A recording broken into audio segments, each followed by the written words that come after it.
الحمد للہ رب العالمین والصلاة والسلام علی محمد الامین فاعوذ باللہ من الشیطان الرجیم بسم اللہ الرحمن الرحیم۔ خواتین و حضرات، ہم مشکوٰۃ المصابیح میں کتاب الصوم کا مطالعہ کر رہے ہیں۔ اب قضاء کا باب زیر بحث ہے۔ سیدہ عائشہ ام المومنین رضی اللہ عنہا کی روایت ہے، قالت کان یکون علی الصوم من رمضان فما استطیع ان اقضی الا فی شعبان۔ فرماتی ہیں کہ مجھ پر بعض اوقات رمضان کے روزے فرض ہوتے تھے، یعنی روزے رہ گئے ہوتے تھے۔ یہ ظاہر ہے کہ عورتوں کو جو خاص صورتحال پیش آتی ہے اسی کی وجہ سے رہ جاتے تھے۔ کان یکون علی الصوم من رمضان، یعنی رمضان کے مہینے کے روزے رہ گئے ہوتے تھے جو مجھے پورے کرنے تھے۔ فما استطیع ان اقضی الا فی شعبان، تو میں شعبان کے سوا کسی اور مہینے میں انہیں پورا نہیں کر پاتی تھی۔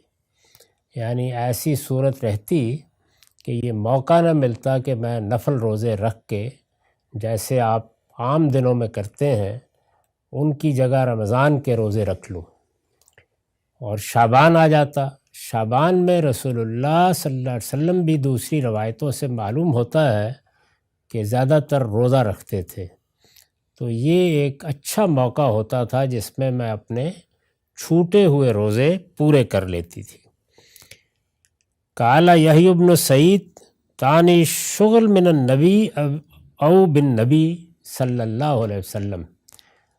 یہ ایک تبصرہ ہے جو انہوں نے کیا ہے کہ یہ غالباً اس لیے ہوتا تھا کہ باقی دنوں میں نبی صلی اللہ علیہ وسلم سے یا نبی صلی اللہ علیہ وسلم کے ساتھ سیدہ کو مشغولیت رہتی تھی، یعنی یہ پسند نہیں کرتی تھیں وہ کہ رسول اللہ صلی اللہ علیہ وسلم کو اس طریقے سے الگ رکھیں، تو اس کے لیے روزے مؤخر ہوتے رہتے تھے یہاں تک کہ شعبان کا مہینہ آ جاتا تھا۔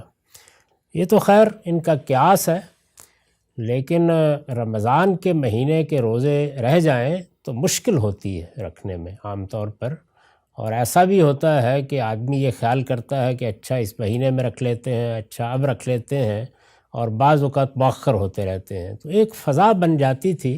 جیسے کہ دوسری روایتوں سے معلوم ہوتا ہے کہ شعبان میں حضور بھی زیادہ روزے رکھنے کی طرف متوجہ ہو جاتے تھے، تو یہ کہتی ہیں کہ میں بھی اس میں اپنے روزے پورے کر لیا کرتی تھی۔ اس طرح کے جو بیانات ہیں یہ کوئی تعمیمی بیانات نہیں ہوتے، یعنی یہ واقعہ دو دفعہ ایک دفعہ بھی پیش آیا تو اس اسلوب میں بیان کیا جا سکتا ہے۔ اس سے یہ لازم نہیں آتا کہ ان کے ساتھ ہمیشہ یہی ہوتا تھا۔ ایسا بارہا ہوا ہوگا کہ انہوں نے باقی مہینوں میں یا باقی دنوں میں بھی روزے رکھ لیے ہوں گے، لیکن کبھی کبھی ایسا بھی ہوا کہ پورا سال گزر گیا اور پھر شعبان ہی کے مہینے میں روزے رکھے۔ اس کو انہوں نے دو چار دفعہ کی ایک بات ہے جس کو اس طریقے سے بیان کر دیا۔ جن لوگوں کی روایتوں پر نظر ہے وہ جانتے ہیں کہ اس طرح کے معاملات بعض اوقات اسی اسلوب میں بیان ہو جاتے ہیں۔ وعن ابی ہریرہ قال قال رسول اللہ صلی اللہ علیہ وسلم لا یحل للمرأۃ ان تصوم وزوجها شاہد الا باذنہ ولا تأذن فی بیتہ الا باذنہ۔ ابو ہریرہ رضی اللہ عنہ فرماتے ہیں کہ رسول اللہ صلی اللہ علیہ وسلم کا ارشاد ہے کہ کسی عورت کے لیے یہ جائز نہیں ہے کہ اس کا شوہر اس کے پاس ہو اور وہ اس کی اجازت کے بغیر روزہ رکھے۔ یعنی ظاہر ہے کہ اس سے بھی کیا مراد ہے، رمضان کے روزے تو اس سے مراد نہیں ہو سکتے، نفل روزے۔ رمضان کے روزوں کے لیے، فرض نمازوں کے لیے کسی کی اجازت کی ضرورت نہیں ہوتی۔ اس سے یہ اصول بھی سمجھ لینا چاہیے کہ روایتوں میں جو چیزیں بیان ہوتی ہیں وہ اپنے محل کے لحاظ سے ہوتی ہیں، ان کو ایک عام حکم نہیں سمجھ لینا چاہیے۔ تو یہاں رسول اللہ صلی اللہ علیہ وسلم نے یہ نہیں فرمایا کہ رمضان کے روزے رکھنے کے لیے بھی شوہر سے اجازت کی ضرورت ہوگی، نفل روزوں کے معاملے میں یہ ہدایت فرمائی ہے، اور اس سے مقصود یہ ہے کہ گھر میں کوئی تلخی پیدا نہ ہو، باہمی موافقت سے، باہمی محبت سے، ایک دوسرے کے جذبات کا احترام کرتے ہوئے، ایک دوسرے کی ضرورتوں کا خیال رکھتے ہوئے اللہ کی عبادت کرنی چاہیے۔ ایسا ہوتا ہے بعض اوقات کہ کسی شخص پر، وہ مرد ہو یا عورت، عبادت کا یا نوافل پڑھنے کا یا روزے رکھنے کا بہت زیادہ غلبہ ہو جاتا ہے، اور چونکہ یہ رفاقت کی زندگی ہے، اس میں ایک دوسرے کا محتاج ہو کر زندگی بسر کر رہا ہوتا ہے، تو بعض اوقات یہ رویے تلخیوں کا باعث بن جاتے ہیں۔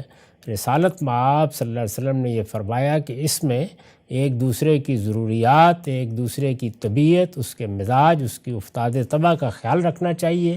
یہ گھر ہے، خاندان ہے، اس کے اندر کوئی تلخی نہ درائے، اس کو ملحوظ رہنا چاہیے۔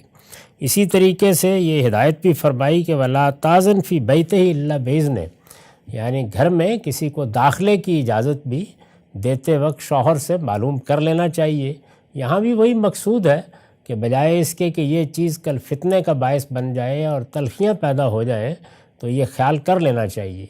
اس میں بھی جو یہ فرمایا ہے کہ لا تازن فی بیتہ الا باذنہ، تو اس کو آپ یہاں سے اٹھائیں اور اٹھا کر اس کے معنی یہ کریں کہ اگر ماں باپ گھر میں آئیں اور بہن بھائی گھر میں آئیں تو ان کے لیے بھی یہ ضروری ہے۔ اس کا بھی ایک بحل ہے، یعنی کوئی ایسا شخص اگر گھر میں آتا ہے جس کے بارے میں کسی فتنے کا اندیشہ ہے یا یہ خیال ہوتا ہے کہ اس پر شوہر کو اعتراض ہوگا یا بیوی کو اعتراض ہوگا، تو ان دونوں چیزوں کا لحاظ رکھنا چاہیے۔ ایک موقع و محل ہے ان باتوں کا، جس میں ظاہر ہے کہ رسالت مآب صلی اللہ علیہ وسلم نے ایک بڑی عمدہ تلقین فرمائی، اس کو بالعموم راوی حضرات اسی طرح سے بیان کر دیتے ہیں۔ یعنی ہر بات ایک موقع کی ہوتی ہے، ایک محل کی ہوتی ہے، اور اس کے اندر کچھ چیزیں خود تخصیص پیدا کر رہی ہوتی ہیں، لیکن روایتوں میں نہ سیاق ہوتا ہے نہ سباق ہوتا ہے۔ کبھی بات پورے سیاق و سباق سے بیان ہو جاتی ہے اور کبھی اس طرح کے تعمیم کے اسلوب میں، تو اس میں دین کے سب احکام کو سامنے رکھ کر، اس کے نظم کو سامنے رکھ کر یہ چیزیں خود سمجھ لینی چاہیے۔ تو میرے نزدیک یہاں جو پہلی بات فرمائی ہے اس کا تعلق رمضان کے روزوں سے نہیں ہے۔ اللہ تعالیٰ نے جو عبادات ہم پر فرض کی ہیں ان کے لیے کوئی مسلمان مرد ہو یا عورت کسی سے اجازت لینے کا پابند نہیں ہے۔ نفل روزوں میں البتہ یہ بالکل ٹھیک ہے، نفل نماز ہے، نفل روزے ہیں، ان میں اس کا لحاظ رکھنا چاہیے کہ میرا رویہ یا کسی اور فرد کا رویہ دوسرے کے لیے تکلیف کا باعث نہ بن جائے، چونکہ میاں بیوی کا معاملہ ایسا ہے کہ وہ بڑی حد تک بہت سی چیزوں میں ایک دوسرے کے ساتھ بالکل محتاج اور محتاج علیہ کے تعلق کے ساتھ جڑے ہوئے ہوتے ہیں۔ تو اس میں رسالت مآب صلی اللہ علیہ وسلم نے یہ فرمایا کہ یہ تو مرضی سے ہے، آپ نے نوافل پڑھنے ہیں تو ظاہر ہے مرضی سے پڑھنے ہیں، اس کو اللہ تعالیٰ نے لازم نہیں کیا۔ اگر کوئی نفل روزہ رکھنا ہے یا اور کوئی نفل عبادت کرنی ہے تو اس میں سلیقہ یہی ہے، یا گھر کو اور خاندان کو اچھے اسلوب میں چلانے کا طریقہ یہی ہے کہ اجازت لے لی جائے، اور یہی صورت گھر میں کسی آنے والے کے بارے میں ہے۔ گھر میں آنے والا اگر ایسا کوئی شخص ہے جس کے بارے میں سوال پیدا ہو سکتا ہے، جس کے بارے میں اعتراض سامنے آ سکتا ہے، تو اس میں کوشش کرنی چاہیے کہ اجازت لے لیں۔ اس کا تعلق ماں باپ کے آنے سے، بہن بھائیوں کے آنے سے، قریبی اعزاء کے آنے سے نہیں ہے۔